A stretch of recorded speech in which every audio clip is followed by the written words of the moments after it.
female plunges her proboscis into the male's head, and her spittle turns his innards to soup.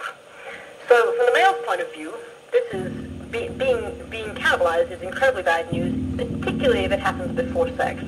If it happens during sex, he may still have a chance. He may be able to fertilize some eggs. And if it happens after sex, it may also not be too bad. It depends on his particular situation. For example, the Australian redback spider is the only known species where the male actually would like to be cannibalized, and he jumps into the female's jaws and attempts to persuade her to eat him. All the while she is eating, he is copulating, because in spiders the male's genitalia are modified mouth parts, and so she munches on his belly and he reaches under and fits his mouth parts into the appropriate places on her belly.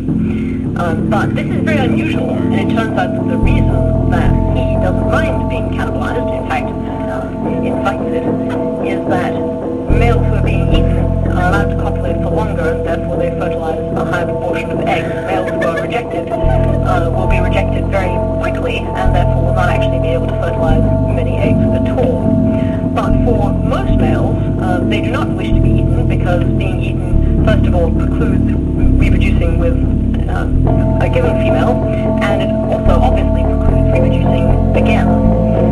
But from the female's point of view, it may not necessarily be that bad. At first glance, it appears that for a female to eat a male before sex is idiotic. But in fact, if a female is likely to meet many males during the course